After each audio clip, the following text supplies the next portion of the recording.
नमस्कार दोस्तों, मैं रुपेश दफ्तरी अपने YouTube channel stock market ID में आपका हार्दिक स्वागत करता हूं।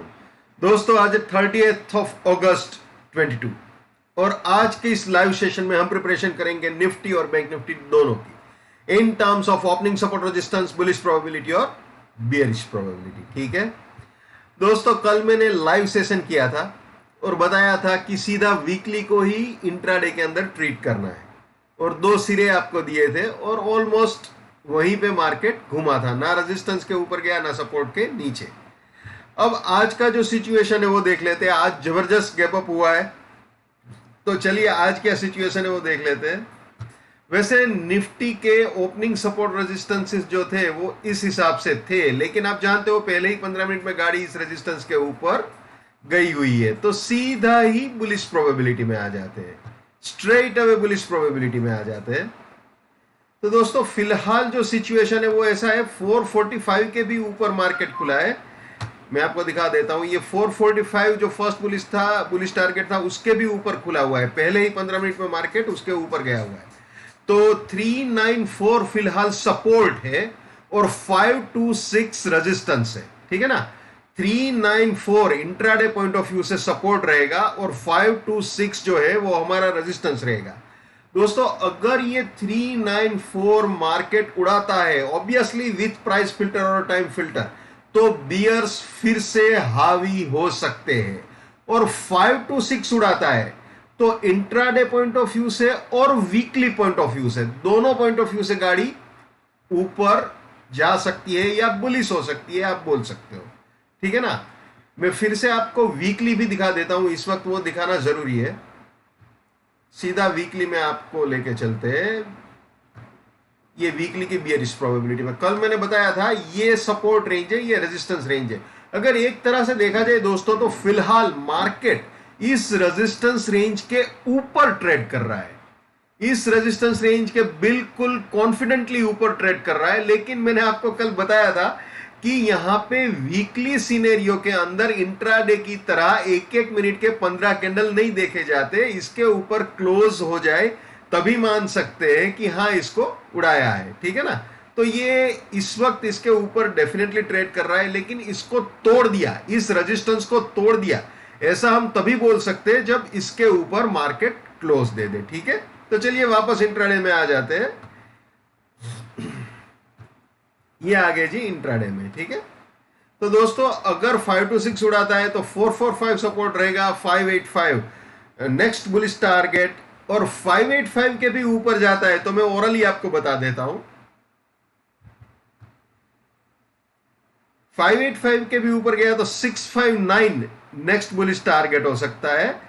और इंट्राडे पॉइंट ऑफ व्यू से भी उसी के आसपास, sorry weekly point of view से भी वही आपको एग्जिट पॉइंट मिलता है वीकली का भी। तो ये चीज है। ठीक है, तो ये सिचुएशन है निफ्टी की। अब अगर उल्टी गंगा बह गई तो क्या होगा, यानी कि 394 को उड़ा दिया मार्केट ने। अगर 394 उड़ाता है तो ऑब्वियसली बियर्स फिर से हावी हो जाएंगे, उसमें कोई दो राय नहीं है। जो सेलिंग का स्टॉप लॉस बनेगा वो जो दिन का हाई होगा वो होगा, तो बहुत लंबा पड़ेगा अगर ये तोड़ता है तो। लेकिन अगर ये तोड़ता है तो बियर्स में जैसे मैंने बोला हावी होएंगे। और फर्स्ट बियरिश टारगेट 338 रहेगा और 338 को भी उड़ाया, 338 के भी नीचे गया तो जो बियरिश टारगेट हमें मिलेगा वो सीधा सेल एग्जिट होगा 262। और उसके बाद अगर सपोर्ट उड़ाता है मार्केट तो सीधा हम बियरिश प्रोबेबिलिटी में आ सकते हैं, सीधा ही बियरिश प्रोबेबिलिटी में। ठीक है, ये आ गए जी बियरिश प्रोबेबिलिटी में। फिलहाल तो दोस्तों बुलिश प्रोबेबिलिटी में है, तो फिर बियरिश प्रोबेबिलिटी के बारे में सोचने का कोई मतलब नहीं है। ये जस्ट मैं फॉर्मेलिटी के लिए दिखा रहा हूं आपको। ठीक है, ये एक्शन में तभी आएगा जब ये सपोर्ट क्रैक होगा। तो अगर 231 को मार्केट तोड़ता है विथ प्राइस फिल्टर और टाइम फिल्टर तो 287 रेजिस्टेंस, 180 फर्स्ट बियरिश टारगेट, इसको भी तोड़ता है तो 231 रेजिस्टेंस, 98 सेकंड बियरिश टारगेट, इसके भी नीचे जाता है तो 180 रेजिस्टेंस, 40 फाइनल बियरिश टारगेट हो सकता है। यानी ये तीनों सेलिंग के एंट्री या री एंट्री पॉइंट हो सकते हैं और ये तीनों बियरिश पोजीशन के लिए प्रॉफिट बुकिंग या पार्शियल प्रॉफिट बुकिंग पॉइंट्स हो सकते हैं। और दोस्तों ये हमेशा याद रखना है भैया, my bullishness lives till my support lives, my support finish, my bullishness finish।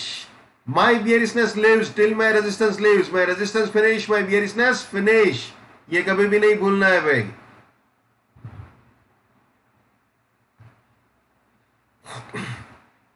ये भी हमेशा याद रखना है। नेवर बाय एट रेजिस्टेंस और buying exit, never sell at support और selling exit. Let's maintain trading discipline, let's do money management, let's do risk management, let's win. दोस्तों मैं अपना टेक्निकल एनालिसिस का नॉलेज चार्जेबल बेसिस पे share करता हूं। 81,000 rupees मेरा फीस है। 7990415253 मेरा मोबाइल नंबर है, ठीक है। वापस निफ्टी में आ जाते हैं। तो दोस्तों हमने निफ्टी की बियरिश प्रोबेबिलिटी भी देख ली, ये बुलिश प्रोबेबिलिटी भी देख ली, ठीक है ना। तो ये निफ्टी का मामला क्लियर हुआ यहाँ पे। अब आ जाते हैं बैंक निफ्टी में। तो दोस्तों बैंक निफ्टी में भी ये सपोर्ट रेजिस्टेंसेस थे, opening support resistances. Bank Nifty में भी आप जानते हो सीधा गाड़ी ऊपर ही ओपन हुई है, सीधा ही बुलिश प्रोबेबिलिटी में आ जाते हैं दोस्तों, ठीक है ना। ये आ गए बुलिश प्रोबेबिलिटी में। तो दोस्तों यहां पे ये सपोर्ट था, ये रेजिस्टेंस, बराबर है। अब अगर इसके भी ऊपर मार्केट ट्रेड करता है विद प्राइस फिल्टर और टाइम फिल्टर, फिलहाल इसके ऊपर ही घूम रहा है। 747 के आसपास अभी चल रहा है, टाइम हो रहा है 9:40 38,750 के आसपास अभी घूम रहा है, ठीक है ना।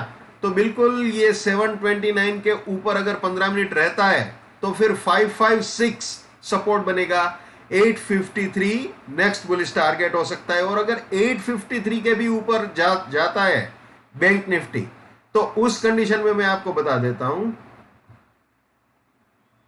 39010 नेक्स्ट बुलिश टारगेट हो सकता है। और वीकली पॉइंट ऑफ व्यू से भी अगर देखें तो 39350 346 के आसपास जो वीकली का एग्जिट पॉइंट है वहां तक आ सकता है, ठीक है। तो ये सिचुएशन हो गई दोस्तों बैंक निफ्टी की bullish probability point of view से। अब अगर उल्टी गंगा बह गई, यानी 449 को उड़ा दिया बैंक निफ्टी ने, तो 330 जो है वो फर्स्ट बियरिश टारगेट। अगर 330 के भी नीचे गया तो फिर वापस ओपनिंग सपोर्ट रेजिस्टेंस वाली स्लाइड में आ जाएंगे, सेल एग्जिट पे 169। और अगर सपोर्ट तोड़ा 103 वाला तो फिर सीधा ही बियरिश प्रोबेबिलिटी में आ जाएंगे, जैसे निफ्टी में समझाया बिल्कुल वैसे ही। तो ये सिचुएशन है बैंक निफ्टी की। और बैंक निफ्टी का वीकली भी आपको बता दूं, ये वीकली की बियरिश प्रोबेबिलिटी बैंक निफ्टी में, ठीक है ना। तो दोस्तों ये वाला रेजिस्टेंस रेंज है और बिल्कुल इसी पे घूम रहा है बैंक निफ्टी इस वक्त, बिल्कुल इसी पे है, ठीक है ना। बिल्कुल यहाँ पे 38770 के आसपास अभी चल रहा है, तो बिल्कुल इसी के ऊपर है। अगर इसके ऊपर जाने में कामयाब हो गया तो जैसे मैंने समझाया बिल्कुल वैसे हो सकता है, ठीक है ना। तो ये सिचुएशन है बैंक निफ्टी की। तो दोस्तों फिलहाल मामला रेजिस्टेंस को चैलेंज कर रहा है, निफ्टी बैंक निफ्टी दोनों में। वीकली रेजिस्टेंस की बात कर रहा हूं मैं। तो अगर ये वीकली हर्डल उड़ा देता है सक्सेसफुली तो वापस बुलिश नोट पे आ जाएंगे। और आज 30 अगस्त है, आप जानते हो कल 31 अगस्त है, वो छुट्टी है, गणेश चतुर्थी है। और जो जैन है उनके लिए संवत्सरी भी है। तो सभी जैनों को एडवांस में, वेल इन एडवांस, मिच्छामि दुक्कड़म खमत खामणा। अगर पूरे साल में कहीं कोई गलती हुई है जाने अनजाने में तो तस मिच्छामि दुक्कड़म कहते, खमत खामणा करते हैं, ठीक है। तो जो मैं हमेशा कहता हूं आज फिर से बोलूंगा, हर इंसान को अपनी ट्रेडिंग अपने दिमाग से करनी चाहिए। लेकिन मेरे एनालिसिस से अगर आपका फायदा होता है या कम से कम नुकसान होने से भी बचता है तो मेरे लिए बड़े सौभाग्य की बात है। एक और चीज बताऊं आपको, जैसे मैंने समझाया बताया अभी कि 31 अगस्त को छुट्टी है, तो अब फर्स्ट को सीधा मार्केट ओपन होगा, ठीक है ना। तो फर्स्ट को जो है थर्सडे, तो थर्सडे को शायद अगर टाइम मिलेगा तो लाइव सेशन में करने की ट्राई करूंगा, वरना थर्सडे शाम को या फ्राइडे को सेशन करने की ट्राई करूंगा, ठीक है। जैसे मुझे टाइम मिलेगा उस हिसाब से मैं अप्रोच करने की ट्राई करूंगा। और अगर आज शाम को टाइम मिल जाता है तो आज शाम को भी एक सेशन कर दूंगा, तो वो इजी रहेगा फर्स्ट के लिए। तो देखते, जिस हिसाब से भी मौका मिलेगा मैं ट्राई करूंगा। So wish you all the best, keep winning, keep earning. जय हिंद, वंदे मातरम, भारत माता की जय। Just give it a come on.